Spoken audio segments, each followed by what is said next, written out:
When we think about leadership, we often talk about the power of doing everything ourselves. But what I've learned over these many years is that the true statement or the true strength of a leader lies in knowing when to let go. Delegation isn't about relinquishing control, it's about empowering others to grow, step up, and contribute to something bigger than themselves. Today, Coach and I are going to break down the art of delegation and why it's a game changer for maximizing your team's potential. We'll share stories, lessons learned, and strategies that will help you not only lead more effectively, but also maintain balance in your own life. Now, with that being said, Coach, we're going to jump right into the first question. And the first question of the night is I forgot I was doing it. I ain't have to do it myself. How do you ensure that delegating leads? Actually, pause. You know what? Never mind. Nope. Let's leave. Let's roll with it. How do you ensure that delegating tasks leads to growth and not just efficiency? Because I know a whole bunch of times they're like, "Hey, do this, do this, do this, do this," and it ain't delegating. They just trying to get stuff done. So, It's funny you just said that because that's where my answer was leading to. I think a lot of times what ends up happening is that we think delegation falls in the category of job description. So my job description say X, Y, Z, and so ideally what you'll have is meetings, and then you will give instructions and priorities of work according to X, Y, Z, and assume that that's delegating. No, delegating should be tasks that leaders give their subordinates in order to help grow and empower them. It should not necessarily just simply be tasks that they already know how to do, but they've shown the potential to have the desire to learn and do more than what they normally do. It's almost like, say, for example, if I have a meeting that I have to go to every week, and one of the subordinates on my team have kind of filled in for me from time to time here and there, not necessarily at the meeting, then I may give them the opportunity to go to the meeting. It may sound like a little scary to them initially because it's outside of their comfort zone, but then it gives them the ability to, show face to other seniors in the organization, to take copious notes. They're going to have to brief me back on the things that took place in that meeting. And so it's a number of things that we're assessing when we delegate certain tasks like this. We're assessing their ability to pay attention. We're assessing their ability to take notes. We're assessing their ability to read the room. Like all of these different things can fall into that. So when we look at delegating tasks, those tasks move subordinates outside of their comfort zone and give them the ability to see that they can do more than what they were just signed up to do as far as their job description. yeah, very bunch of good points. Um, I'm looking at this when I see this, I look at the C word, communication, right? I think that sometimes communicating things while you're delegating help leads to growth too, because I think sometimes people may not understand that they're being groomed or that they're being developed or they're put in positions that's going to challenge them in order for them to get better.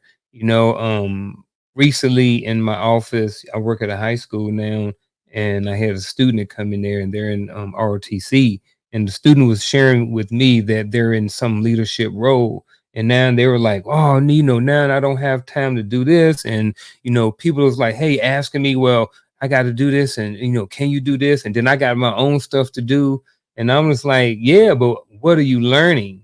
And she was like, "Huh?" I'm like, "What are you learning?" And now she still didn't get it. I said, "You're learning time management." I said, "You're learning how to lead. You're learning how to give people tasks. You're learning, how to work with different people with different mindsets. You're learning communication skills." I said, and she didn't even recognize that that's what, when you're put in certain leadership positions, even though you may not be ready for them, there you're put in there sometimes to learn different things. So sometimes when we're delegating tasks, sometimes we're delegating, and like you said, we're putting people in position to where they can learn and grow and to become better, and not just hey, get over there, do that because it need to get done. Now I will say this, and if I'm wrong, let me know. There is a time and place where sometimes I'm delegating because it is about efficiency and it's not about trying to get you to grow. What do you think about that? You muted. My bad. No, you Yeah, I good. definitely agree with that. I think, especially in those particular scenarios when we're in a time crunch and we got to do things in a very expeditious manner, I may need to assign certain people to do. Sure, it may fall within their job description, but it's for them to do more than what they normally do. Kind of like giving them like kind of like expectations and do outs and things of that nature. But even in that, I still think that's an opportunity to grow because Yeah. now what we're doing is we're kind of expediting. So now you see what it's like to work under pressure, things of that nature. So even though it's not necessarily giving them more than what they normally do, it might be giving them more in the space of doing more in a condensed amount of time. So I definitely agree with that. I do want to go back to some of the things that you were talking about previously, because a big key there is the ability to network. Like you mentioned communication, you mentioned time management, right? Yeah. Things of that nature. But I also want to add in there networking. I think it's good for you to be able to network with people that don't just sit in the same office that you do, right? Hmm. So when you are delegating tasks, it allowed those subordinates to get outside of the office to reach out to people outside of who they normally talk to and network. Also, it allows senior leaders to see those individuals and talk to them and find out exactly what they do, and what they're good at as well, because who knows, there may be a project that comes up later on and say, hey, that guy that you sent the other day, Martin, um, can I use him? Can he like come join us on this particular task? I know you choose who you want to go, but I'm requesting Martin if you can send him. Right. So that's another thing, like being able to connect with other people and network, and your ability to communicate in those spaces will actually kind of get your name and face out there, so forth and so on, which in turn promotes growth, and could lead to efficiency along the line in other situations. Yeah.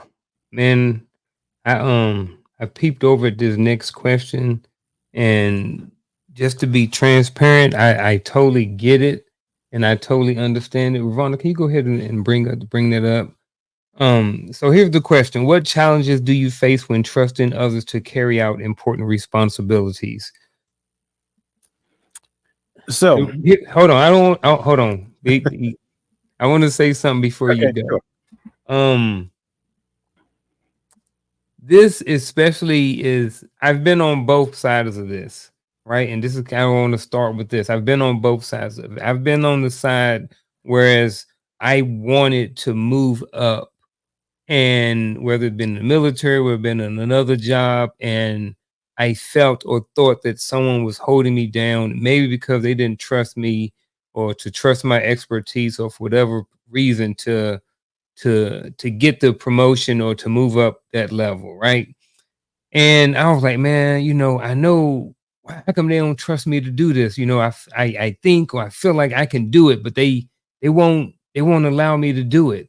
And then I've been on the other side of it to where I was like, man, I don't know if this person ready. I don't know if I can really give it to him. You know what I mean? Because I really don't know if I can trust coach with my PIN number to my credit card. You know what I mean? Because I know I need him to take care of this when I'm, in the jungle and I can't pay this. So I need coach to do it. You know what I mean? Like, can I do it? So again, what challenges do you face when you're trying to trust others to carry out important responsibilities? Yeah, I want to kind of look at this from two perspectives. First is the job place, right?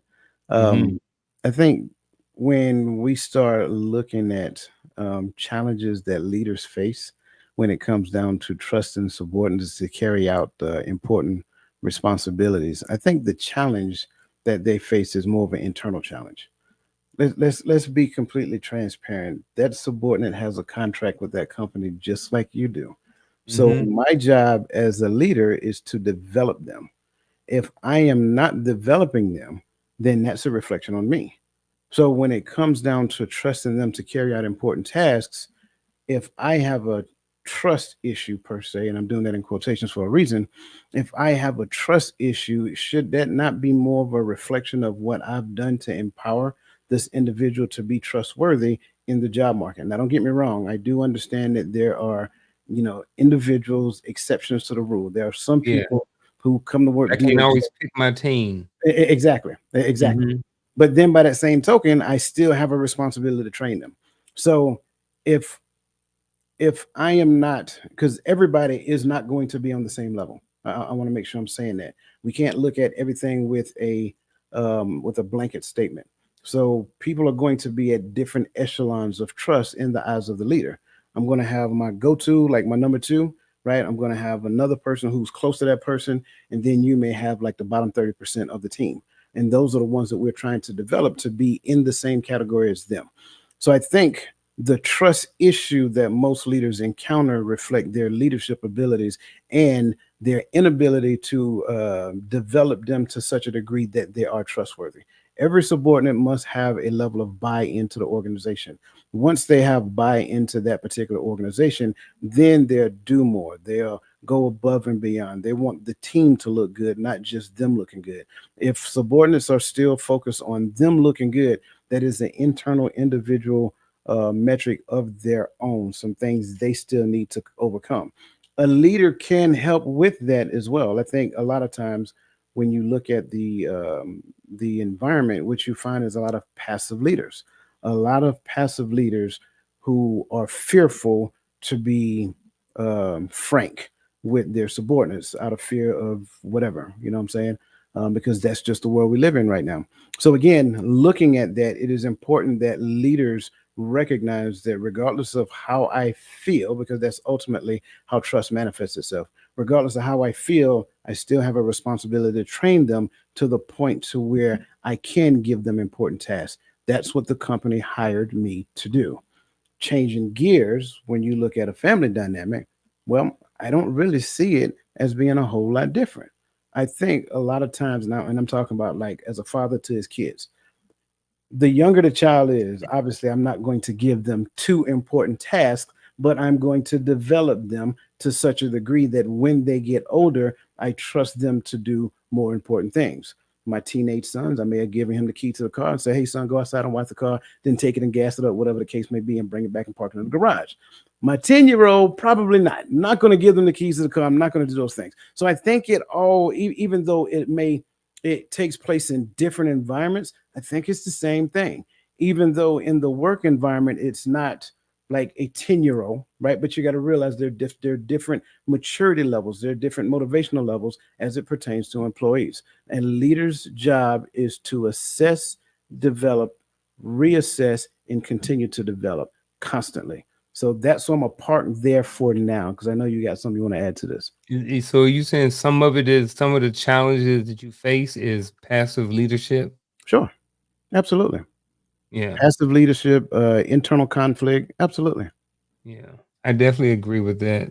I think like we learned in the military, you can delegate authority, not responsibility. One of the challenges that I faced always was that, you train somebody, but then you send them out there to go do the task and they're not ready. And maybe we think they're ready, but sometimes you don't really know until you're thrown into the fire. And then when they're thrown into the fire, at the end of the day, it comes back around to the leadership, So everything seems like in the military, and even with being a leader in general, everything does come down to the leadership. When they're looking at company stuff, yeah, they fire people at the bottom, but a lot of times the CEOs and are some of the big people who end up getting fired, the people who are over some of these big um subcultures inside of the company and stuff like that. So I know for me, one of the big challenges has always been when that person fails, and then now I'm held responsible for what somebody else did or didn't do. And to my what's what I'm trying to say, to my I can't think of the word, but in my defense,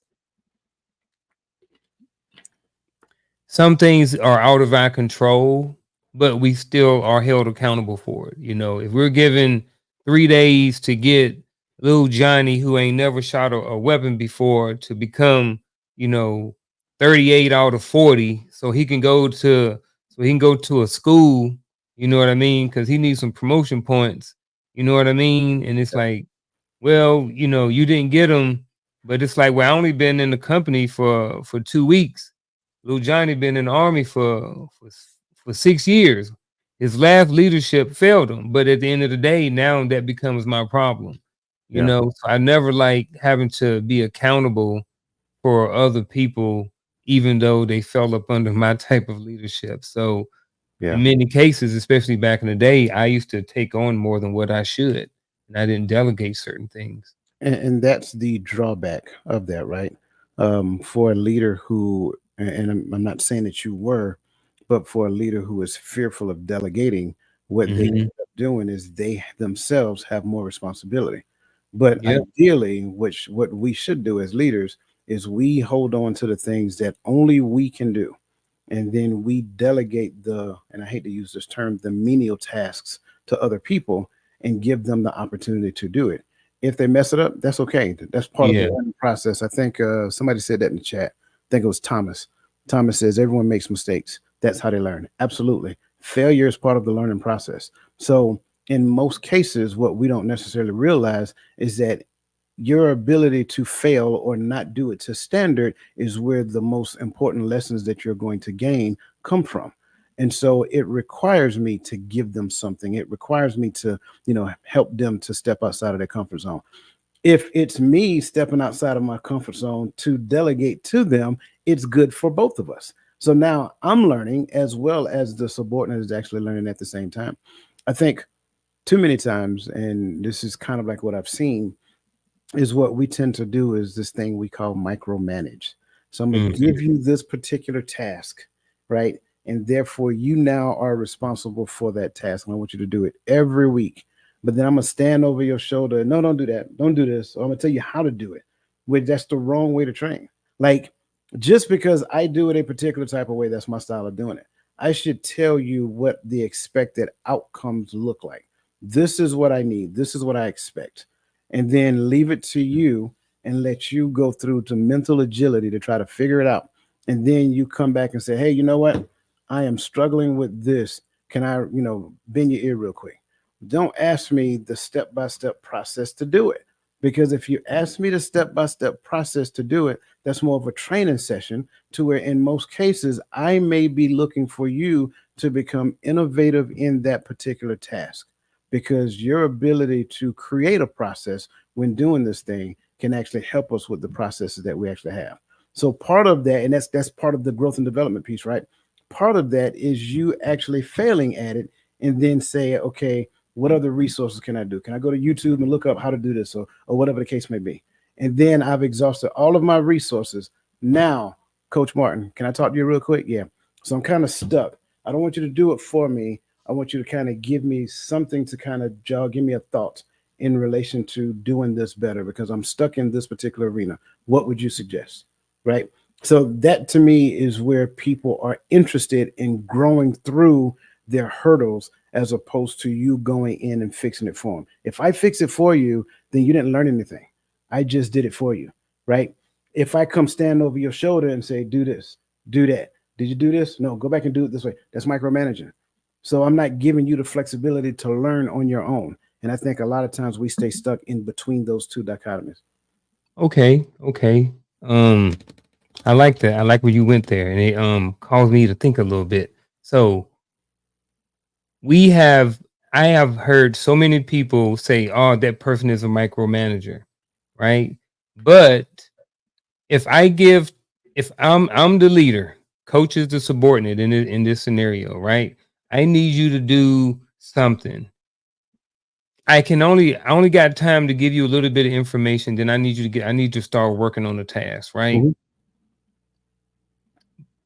And I only have time to check in periodically or whatever. So how do I make sure that the task is being done properly without you having to go too far before something gets messed up versus micromanaging? Because sometimes all we're doing is just checking in. Because if I'm saying, hey, look, hey, everybody need to get down there and get this motor pool cleaned up today, right? I'm gonna go Mhm. back and I'm a periodic. I'm gonna go and check. I'm not micromanaging. I'm not going up in there and do blah blah blah. I may do periodic checks. Hey, bring out your PMCS book. Blah blah blah blah blah. Do on the spot checks, different things like that. But I'm not necessarily micromanaging. I'm learning. I'm teaching. I'm training. All these things at the same time. So where's that line between trying to check up and making sure that what you're responsible for you are aware of and you have a pulse on versus the micromanaging piece, because I think a lot of people miss it right here. A lot of Yeah, people think they're being micromanaged and they're really not. great question. And we get this, like, I literally deal with this question, this conversation, like at least once a month, when Oh, dealing okay. with cyber lieutenants and captains, right? Mm-hmm. Um, in the computer verse, I'm gonna say it that way, there are like 50 different ways to do one task. And the issue that exists there is that in the army, you have a step-by-step process to do everything except these computer tasks, right? There is a step-by-step process that I can create to do it, but that's my way of doing it. It doesn't mean that you have to do it the exact same way, and we can still get the same end result. And I think what ends up happening is that a lot of times leaders don't necessarily describe the expected outcome to such a degree that the subordinate understand it. So I'm sorry, you have in your mind what you want me to do, and I heard you, but we didn't do that verbal confirmation feedback type thing that we normally do as leaders to ensure that I understand exactly what you want me to do. So you put it out, you got a meeting in 5 minutes, then you go out, take off. So I'm doing what I think you want me to do, and therefore I'm going away. I'm getting at it on the keyboard, right? And then Mm-hmm. next thing you know, you come in. That's not what I asked you to do. What do you mean? So now at that point, we pause, hit the pause button on the tape, right? Because Mm-hmm. this is where we start asking people questions. Yeah. Where's the failure at? Is the failure found on the doer, or is the failure found from the leader? Because if I'm doing a thing that you told me to do, and then you come back and say that's not what I asked you to do, that's a leadership failure, Mm-hmm. because you didn't ensure that what you told me to do, I understood it exactly the way you told me to do it. But if that took place, then 9 times out of 10, I got it and I would take care of it. Then when you do your periodic checkups, right, you're just saying, hey, how's everything going? Well, I'm knocking it out, Mr. Martin. I got it going, right? Do you need any help? Nope, I'm good. I'll let you know if I need some, right? So now that's where you are hands off. You're not micromanaging. You're not now. You didn't come back and look over my shoulder. Oh yeah, yeah, yeah. Looks good. Looks good. You know what I'm saying? Hey, move that over there. Do this right here and put that down here. You're not doing all that. You're requesting me to do it. Then I send it to you, and then now when I send it to you, now we can sit and talk about it. And if we talk about it holistically, one of the things you'll ask me is like, well, what were some of the concerns or struggles that you had in doing this? Well, I seen how you did it, but I found I struggled with putting it together exactly the way you wanted it, the way yours normally look, and I know what the expected outcome was. So I just kind of did it like this, and I said, well, I was going to run it by you and see what your thoughts were. And who knows, you're like, yeah, I don't like that. You know what? I actually think this is better. It kind of reduces all of the redundancy of information, and it's more streamlined, it's sleek, and it gets information just to the end user. So I think the difference between the two is number one, clear communication in the beginning, right? Ensuring that subordinates understand exactly what you want as a leader, and then allowing them the flexibility to do it. And right there is where we mess up, because we'll give instructions and then we'll go back while they're working to ensure the instructions are understood. That's too late. The instructions should have been understood here. That's where you get your comfort at. I am comfortable that you understand the task exactly the way it needs to be done. Now I need to allow you to go through whatever version of success or failure that you're going to encounter in doing so, because that's where your most important learning comes at. And I think that's really good. And I like how you hit on like family and even with when it comes to relationships, right? You know, there are certain things that certain people may decide to do and may take on certain roles within the relationship. And you may get with somebody and you say, well, hey, you know what, now, you know, washing clothes, right? So you get with somebody and they decide that, well, we decide that one person is going to wash the clothes, right? So I think even when you delegate, if I'm in a relationship and I say, hey, this is how I want my clothes washed, blah blah blah blah blah, vice versa. then I think we also have to give some time. But first of all, like you said, you have to have the clear cut conversation and understanding about exactly how you want the clothes washed, and then you have to have a conversation about and understanding that it may take time, and there's going to process that's going to go on, while you delegate it until that person, understands it and gets it. So I think that's part of it too, because sometimes we delegate tasks that take time to learn. They're not just, immediate tasks like, do this spreadsheet, blah, blah, blah. It may be something that's, hey, now you've delegated to take over the urinalysis inside of the company. So now we're going to send you to school. You got to learn, you get this, you got to get this card, you got to get this license to be able to do this, whatever the protocols may be, and it may be a little bit longer process. So, but in that process, we have to make sure that we as the leaders are still checking in, but not necessarily micromanaging. Hey, bro, everything good? You need anything? Blah blah blah. All right, we're good to go. Move on. Um, I was looking at these questions. I wasn't sure if I wanted to go down to the next one. Since we only got two, so I think let's go with I'll throw it up there. This one. I couldn't. This was easier. Thanks.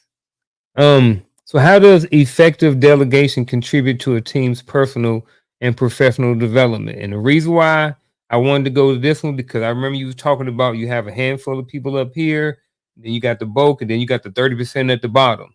So you got that 30% at the bottom that ain't necessarily always bought in. They don't necessarily want to really follow the rules or whatever like this, but you may not necessarily be in a position to necessarily really get rid of them at the same time. So um, they got to have jobs too.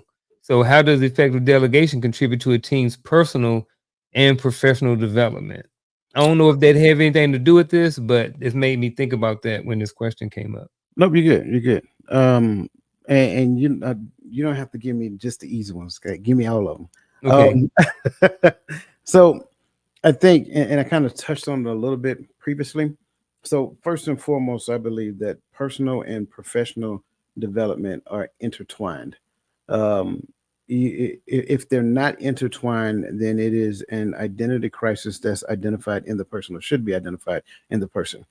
I cannot grow personally and not grow professionally, or I cannot grow professionally and don't grow personally. One will feed into the other. Now, I should be intentional about both, but one will definitely feed the other. I think the issue here is the effective delegation, because again, like looking at some of the things in the chat, you look at what some people will, how they respond to their subordinates. That's not what I asked you to do, or whatever the case may be. Well, again, I go back to the point. Like if the subordinate did it, 9 times out of 10, that is what you asked them to do, and you failed by not ensuring that they understand the task or asking them to repeat back exactly what you want and the expected outcome. So when you look at it, effective delegation actually contributes to a subordinate's ability to communicate first and foremost, right? Being able to listen effectively, or actively listen, if you will, not just understanding what is being said, but responding to what is being said, asking questions, paraphrasing, giving feedback, whatever that looks like. So it improves communication between leader and team member, or between team members and team members. Um, and it makes them more confident in some of the tasks that they're given as well. Once a subordinate does a task that you delegated to them and they're confident in that, it kind of improves their motivation to be an effective part of the team, like an influential part of the team. So now they're looking forward to what more their leader can give to them. They're doing this thing here now, but what you'll find later is that that subordinate say, "Hey, is there anything else I can help you with? Because I see that you have a lot on your plate. Allow me to take some off." So now you have the subordinate who's coming to you and is willing to help you with some of your tasks. So I think when it comes down to effective delegation, I think what you'll find is that it not only helps the the subordinate communicate better. It helps the subordinate listen better. It also helps the subordinate to recognize some of the struggles that you're going through because you're empowering them by inviting them into that process as well. Because you have to, you got to kind of open the doors up just a little bit so that they can see some of the things that some of the things that you are being given. So it's a lot that goes into this. And again, if I'm going to develop you from a professional level, it will lead into personal development as well. So I may start asking you, like, hey, what are you guys reading? Like, I want you guys to go get this book, The Energy Bus, right? So you start recommending readings to them, and then we can actually get to the point to where we start having team building exercises amongst ourselves. So now you feel more like a team, feel more like the team. You're empowered as team members, and because you're buying is now not because you're buying in to the key team concept, everybody is going to want to participate. Here's the other side of it. If you're not being, delegated anything from your leader, that might be evidence that you have not shown yourself to be trustworthy as a team member. So this goes like, I mean, from one extreme to the other. We can talk about all different things under this umbrella here. I don't know if I heard you correctly, but did you switch out the word delegation one time for empowerment? Did you say effective empowerment? Mm. All right, so that bring me to a story. I remember I was coaching a long time ago, and there were these little the little kids. They 5, 6, 7, 8 years old, right? And there was this little kid. He was kind of, you can tell he was a little artistic or a little slow or something. He was a little chubby kid, right? So, but the coach empowered him. He had one job on defense. He wasn't good or anything like that. But when you at that age, you have to get a certain amount of plays in. So they put good dudes around him. They said his only job was they empowered him to go to that one hole, even if he fell down in the hole, it didn't matter because if he on defense, if he fall down in the hole, the running back got to go around him. So but he was so excited when he used to go and get in the game, like he was empowered, to go into the game. And coach had delegated or empowered him to do something simple, is just to from a 3 or 4 point stance to fall down in the gap, and that was it. But he was so excited about that. The team used to get so excited about it. The crowd used to get excited when he used to go into the game. So that helps. That helped the overall team. Even if the team was losing, it was still, it was still good when the kids still came into the game and stuff like that. And like I said, he was empowered. He felt like that, that he was part of the team, you know, like I said, everybody just got so excited about it. So I can definitely, I like when you change them words around to from delegating to empowering, because when you're doing it effectively, in a sense, that's what you are. You are empowering them to grow, and they're going to benefit so much from being empowered or to have something delegated down to them. Whereas a lot of people look at delegation in a bad way when they get delegated to do something. But if you got a halfway good leader, you probably there's probably a lesson to be learned in whatever's been delegated down to you. But can you open up your eyes, or do you have the vision to be able to see it? Well, see, if and that's kind of like the thing. Again, let's remove the exceptions to the rule. Are Hmm. there some people in a work environment that are just, and pardon my French, I don't mean anything when I say this, but it's just an old phrase. They're just negative by nature. A lot of people tend to call them negative Nancy, right?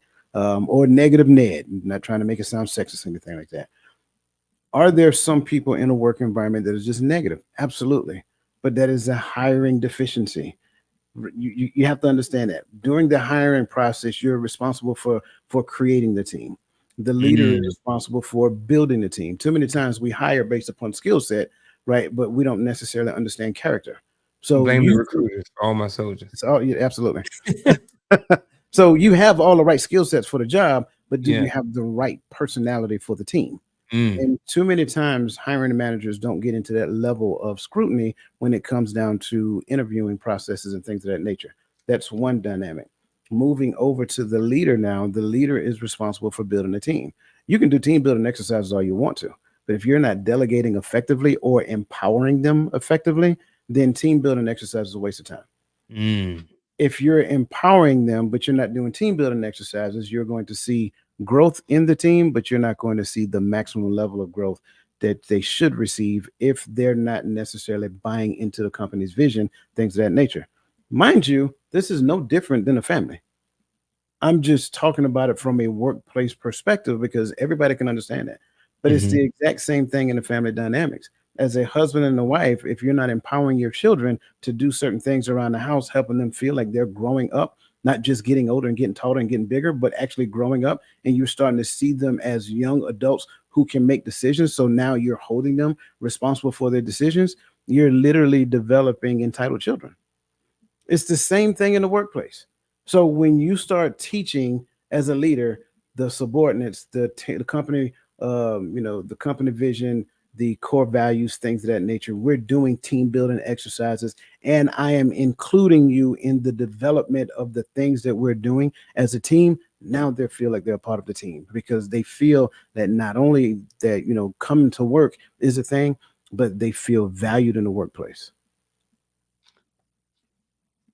Ooh, questions. First of all, thank you, Michelle Ray, for your questions. How do you handle a leader that believes they know everything and doesn't leave room for team growth? Well, I have two ways to respond to this. My first way is the most direct way with a pink slip. Sorry, I hate to say it that way. A leader's job is to develop their subordinate, not just to get tasks done. That's a manager, right? A manager gets tasks done. They make sure that people do their things. Leaders' responsibility. This is what I tell the captains and lieutenants at the cyber school. A leader's responsibility is to develop leaders. So if you're not developing leaders, then what are you really doing? You're just managing. You're managing that they do the things that you need them to do. There is, and I'm assuming at this point, because I'm only going by the question. But if I know everything, and it's not so much as, if I'm saying this wrong, Michelle, please correct me or help me to understand better. If I know everything, then how much of what you know do I understand? Because from what I'm hearing here, it doesn't sound as though the leader is empowering subordinates. So there's some things that still need to be understood about this. As subordinates, it's very difficult to handle a leader. You understand what I'm saying? Now we're talking um, more of a thing. Can I say that from a job performance perspective, and I answered that way first from a job performance perspective, can I say the leader acting like they know everything is quote unquote wrong? No, it's not. From a leader development perspective, it is grossly wrong. However, what they should know is their people. What they should do is empower their people. It is very difficult to effectively answer this question for subordinates and leaders because I would have to understand what they're doing wrong. If they just like, if you say something like, yeah, I know that, which is not a great communication effort, right? That's not 100% wrong, right? It doesn't make you feel good as a subordinate to feel like you're adding to. So like I said, this leaves a lot for assumption, and I'm fearful to assume one way or the other. But I think for me, if I am a say for example C-suite employee, and I have a functional manager who is not leading, they're just managing. I'm looking for a replacement because I need a leader. I need leaders in places who are developing leaders so that we can promote within. That's what leaders do. Like leaders actually make sure that their subordinates are growing. So I'm not 100% sure that this is in that. I got doesn't leave room for the team's growth. I guess I probably need to understand more what that means. Yeah, I think the same way. I think, you kind of handled it from a top perspective, handling, you have a leader, a subordinate leader under you, right? So I'll approach it from the bottom end if I'm the subordinate and I'm like, well, and you're my leader. So, okay, the leader, I'm speaking from a perspective that the leader has it my way or no way. But yeah, even with this, I still don't know if I'm the subordinate or if I'm the leader. So if I'm the subordinate, even back to the other question, then at some point I just have to stay in my lane.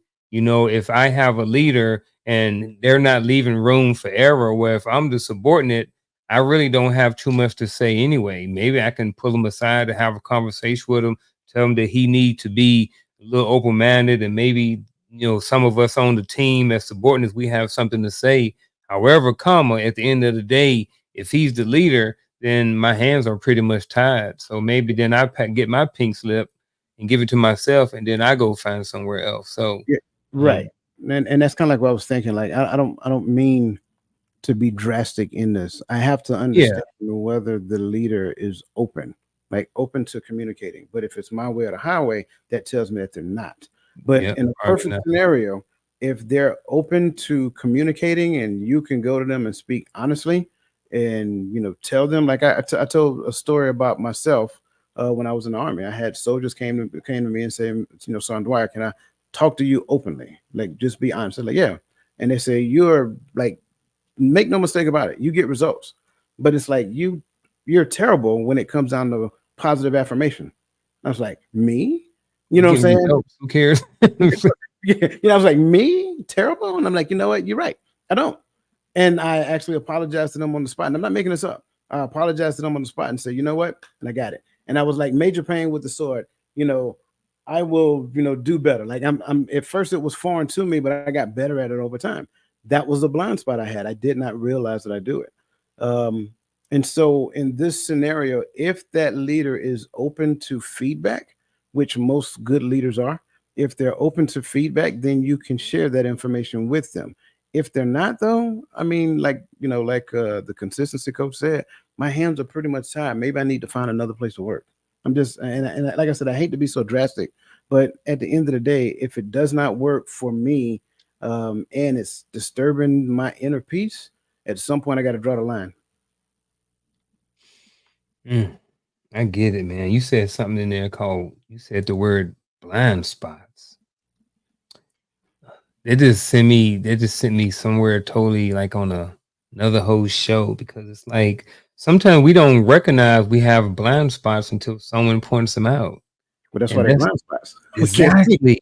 But sometimes we ain't open to listening to what somebody got to say because we think we got everything figured out. Yeah, Man, that's another show. Let's get to the next one. We do one more, and then we'll get to the true false, and then we'll hit the scenarios. yeah, Everybody who tuned in, if you haven't already, if you wasn't here at the beginning of the show, hit the bell, hit the like button, share it with somebody, all those different things. Next question. Here we go. What? Yeah, there we go. So, what personal experiences have shaped your approach to delegation in leadership? I so I kind of gave one just now. Um, But I think for me, because that manager I was talking about, originally that was me. I was a very good manager.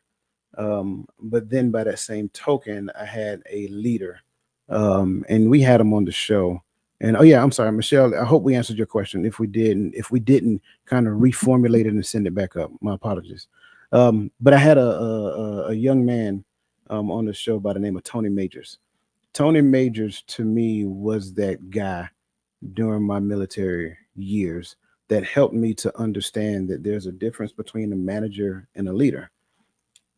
I was very good at getting results, um, and I could get results for the person whenever I focused on that.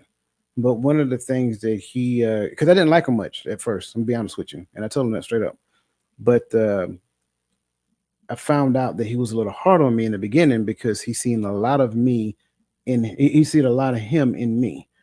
And so once he kind of broke through and got my attention, we went to lunch.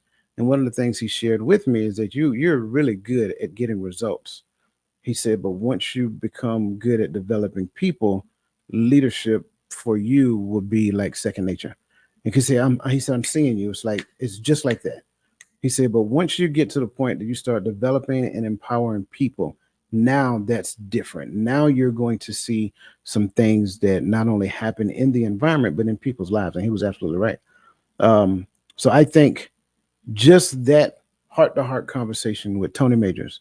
And if you're listening out there, brother, I appreciate you. Just that heart to heart conversation with him was a conversation that kind of changed my perspective when it comes down to leadership. And from that point on, I still got results, but I started getting results in people. But more importantly, I started getting results through people. So the result happened in them before it happened through them. And when I started trying to make that my focus, like I wanted to empower them, I wanted them to feel like they had a voice. I wanted them to feel like they're growing, like they're learning, that they're making a difference. Once I started doing that, then I see it was like a wind up toy. Once you wind it up, just let it go. And that's really what it was. So it was times I would go to the motor pool and I had one of them come to me and say, "Hey, hold up, Sergeant D, where you going?" "I'm going to check the line." And he did me just like I did Tony Majors. He said, "Well, if you're here, we don't need to be here." Fair enough. I got it. I see what you're doing. Fair enough. And I appreciate that. So when you empower a subordinate will come to you looking for things, right? If you empower them effectively. And I greatly appreciate him doing that because when I walked away, he literally had it. When I came back down with the first sergeant, there was no issues on our line whatsoever. And I went to him, give him a fist bump because I wanted him to recognize that I seen what he did. And then he and I had a heart to heart later on. And I told him how much I appreciated him doing that. So, not to be long winded, but I think when we do it right, people feel empowered. They feel like not only did you give them a task, but you didn't babysit them with the task and you gave them the opportunity to fail. And what I found is that people appreciate the fact that you give them the opportunity to find their own way instead of you prescribing the way for them to go. Man, one of my hardest jobs in the Army was platoon sergeant, but it was fun. It was rewarding. And that's when I think I learned the most about leadership. When I had those, staff sergeants up under me, those E6s, and then they had their guys. And, you know, my personal experience that shaped my approach to delegation and leadership was that, you know, being in charge of all of those guys, I don't know, 30, 40 dudes or whatever like that. Um, and just like seeing their growth, like you mentioned, they want to be empowered. When you empower them, they look for you, they look for growth, they want to be better. When you have a good team of people and you're trying to teach them and trying to groom them and stuff like that. Because that was the first time I really, really, really got my own, you know what I mean, at that level. It's different. You got an E5, you got a couple, you got a platoon, and you got staff sergeants. Different when the E7 walked through than when the staff sergeant walked through. Totally different. So the respect level just from that second rocker just is just it's different. It's crazy. So I learned a lot. I learned that just like you said, that when you empower, people want more. They want to be built up. They want to get better at what they do. So that's just that right there just helped me. I wanted to delegate more. Like I wanted to give them more. Like I wanted to teach and train and I wanted them to do better. Like I was like, man, I hope y'all pass me. I hope y'all get E8, E9. Like I wanted that for them. I wanted them to do better than me because I thought that, with me just being in their life only for a season, if I could do something to help them, because I've always thought that, I'm here to talk to anybody who will listen. Even I've heard people say, I'll talk to a signpost and, you know, I don't mind talking, especially if word comes on my mouth can be used to help somebody. So I think we've had enough of this question, man. We ain't got that much longer left. So let's jump onto these um true false questions real quick, man. And then False. false already. There we go. I'm Everything practicing. I'm false. practicing. There I'm we go. practicing. All right. Delegating tasks can create a more productive work environment. All right. Waiting on the chats. Let me see what y'all got. And you already know what they're gonna trick. Let me see what y'all got. Waiting on the chats. Let's see. As you guys are typing your answer in, as you guys know, three for me and go. If I see three, I'm going. As you're typing your response to this question, this true false question, make sure that you get your free download, which is all about Again, the Art of Delegation. I see two so far. Oh, I see three. I'm sorry. Oh, So the there answer goes is true. three. Yep, the answer is true. It's true. All day long and then twice on Sunday. Nice. Number two, delegation is only about offloading tasks to others. Hmm, that's a very good question there. True. Sometimes, bro, just bro. Sometimes, look, like you said, we in a time crunch. I need stuff to get done. There you go. The answer is false. It That's is his not fault. only about offloading Yeah. tasks. However, comma. Sometimes that's what we do. Sometimes you Yeah. got. Sometimes you have to. All right. Next. Leaders should avoid delegating tasks they enjoy doing. Ooh.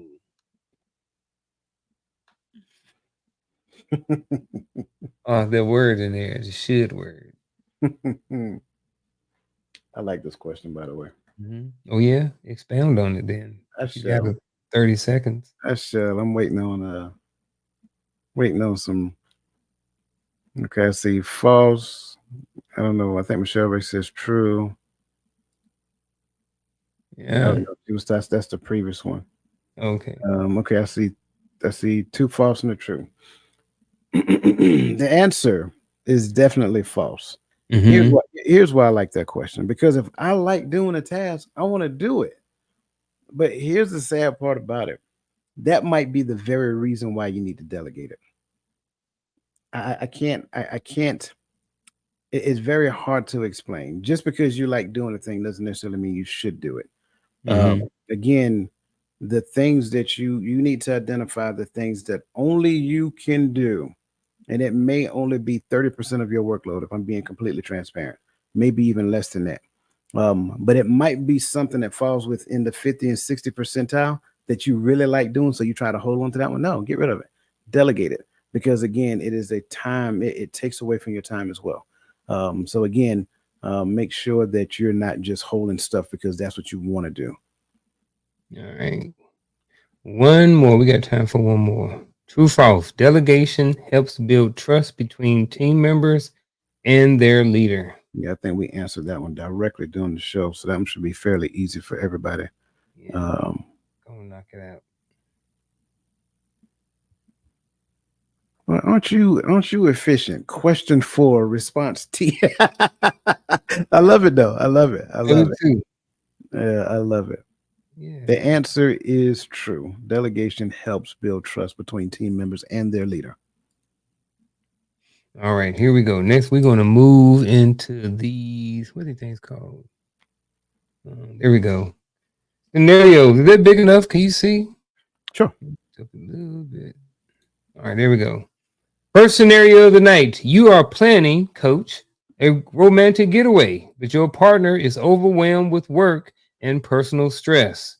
You delegate organizing some trips to a trusted friend, but your partner feels left out. How do you manage this situation to maintain trust while ensuring the trip is still enjoyable? Oh, there's so much wrong with this. Yeah, the fact that they reached out to somebody else. Right. Like We why ain't if going on a trip. right. Is this like a couple's date or something like that? I'm confused. Exactly. Okay, so man, what's the question again? How do you Right, I manage get this it. Like, so situation? okay, so you trying to plan a romantic getaway, right? But your wifey, I'm trying to plan some wifey stressed out. She tired of picking up my drawers and picking up all my hair shavings off the sink, right? So I'm just like, all right, I need to book us a trip, or I need to book us a trip somewhere, right? But I ain't got time to do it either. So I say, Coach, man, I need some help, man. So me and Coach work together. We start planning this trip to Europe. And now Deshelle, like, well, I wanted to do this. She feel like she left out, right? So now what am I supposed to do now? Because I'm trying to help Shell, trying to plan the trip, trying to get the stress off of her. Reached out to my homeboy, reached out to my wolf pack. He helping me. And now she feel like she left out. What I'm supposed to do? Well, to her point, she is left out. I'm sorry. I'm just gonna call a Yeah, spade a spade. She is left out. yeah, she is Um, being left out. I, Yep. I would say the first thing is that he needs to talk to her, right? Find out what she wants to do. Invite her into the conversation. Have the conversation with her, and then together the both and understand you're overwhelmed at work. I want to make sure I'm saying that. Overwhelmed at work. Where if Yeah. you're At work. overwhelmed at work, you're not overwhelmed at home. You got to separate the two, right? Oh, see Let's what you not conflict. did. See Let's what not you did. right. Let's not conflate the two. If you're overwhelmed at work, leave it at work and come home. Let's talk about it.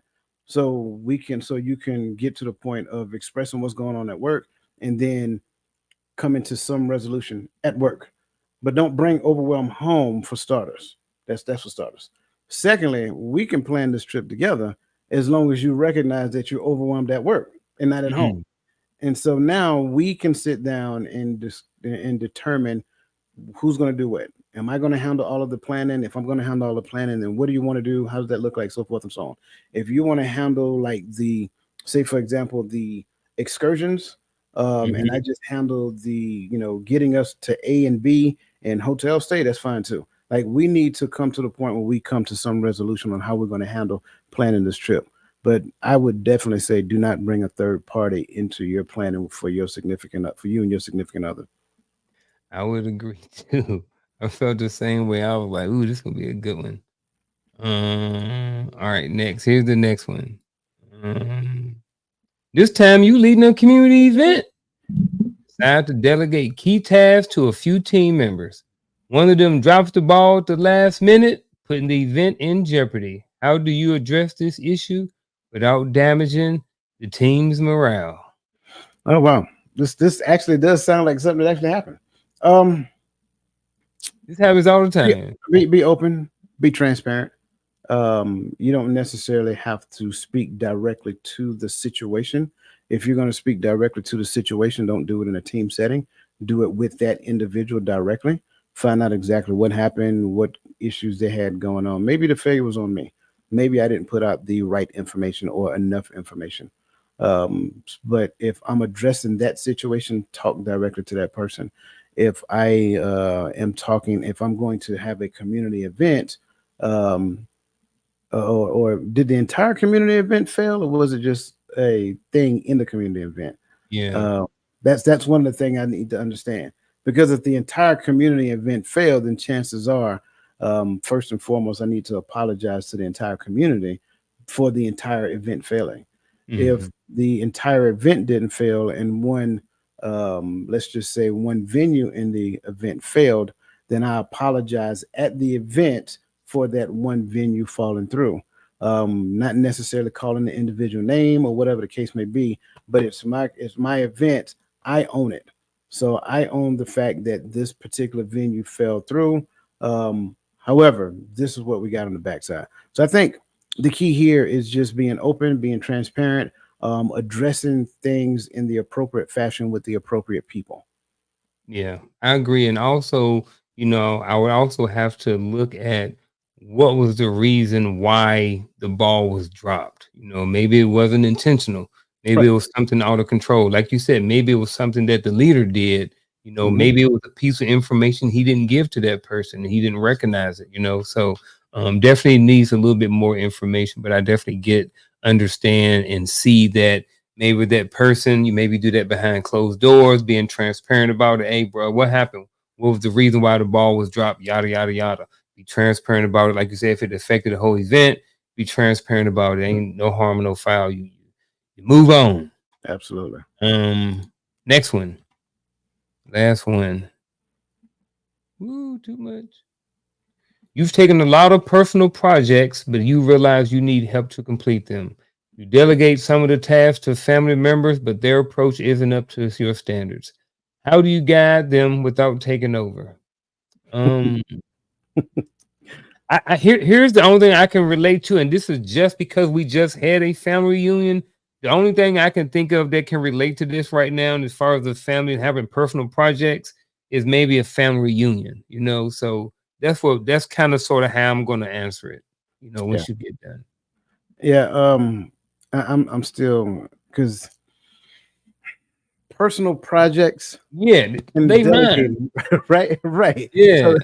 personal projects and delegating. Maybe what I Mhm. need to understand is that I'm doing too much. Like they have no responsibility to my personal projects, if you will.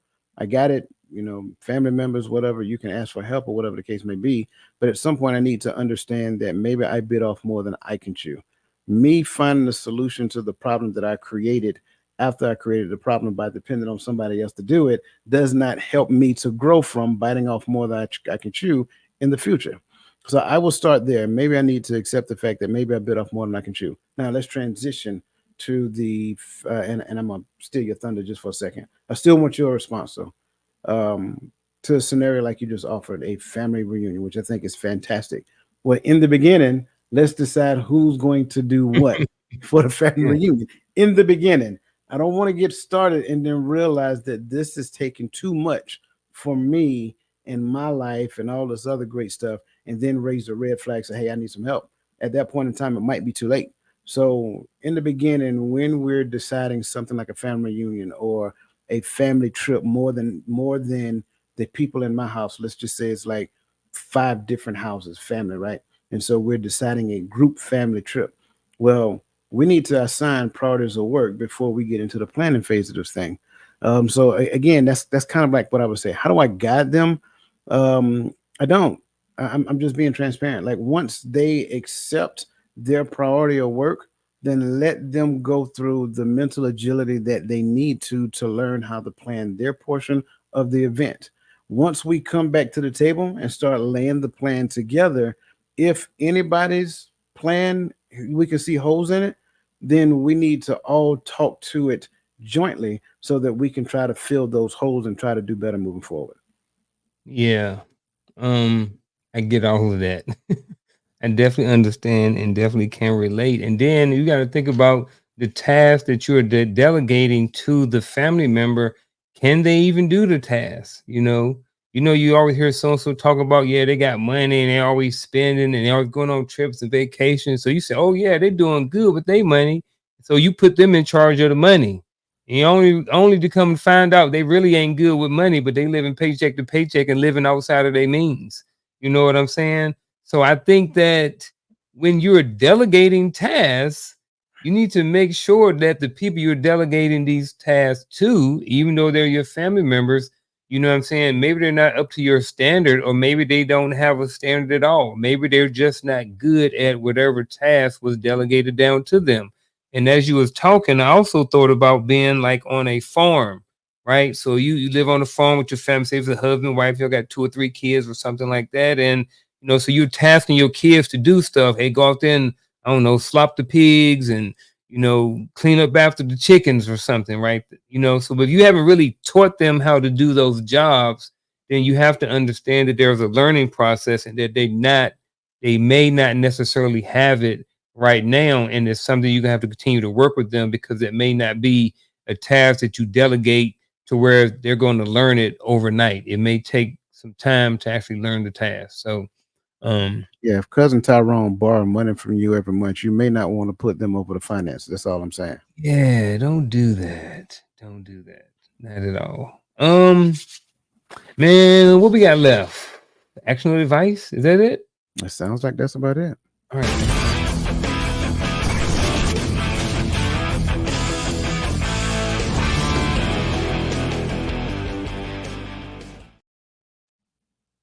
Alley oop. Okay. Um, Great conversation. First of all, I love this topic. The art of delegation, empowering your team, is really what we're talking about here. I think sometimes leaders struggle with delegation because they have a fear of asking subordinates to do things, or they struggle with people pleasing, or whatever that looks like. Like it's some inherent level of fear, or again, they just feel like they might be the person that if you want the job done right, you got to do it yourself. So that said, leaders must develop your teams so that you can empower them to such a degree that they add value to the team.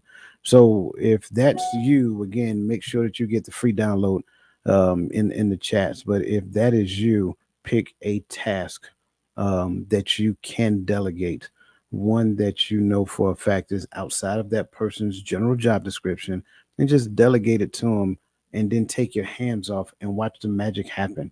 I think people will surprise you when it comes down to their abilities to do things. And I mean, let's just be completely honest. I think within every person there's this thing called figure it out. Even if we're talking within the home, empower your children, give them tasks to do, give them some things to make them responsible for that thing, and help them to understand that thing that they're doing is actually for the family. So again, that's the thing. That's the key. Find something to delegate. Delegate to sit back and watch the magic happen. I like that. Here's my actual advice for the week. We started the show talking about books. Coach just said something about downloading. So my actual advice is going to be this. I wanted to start off with buying a book or reading a book or acquiring a book on delegation, but I'm going to make it a lot simpler. What I want you to do is do something for yourself and then delegate a book or something else to someone else, So what I mean by that is this. I challenge you to go out and find some piece of information on delegation, whether it's a book, a magazine article, a um, um, YouTube conversation, something like that.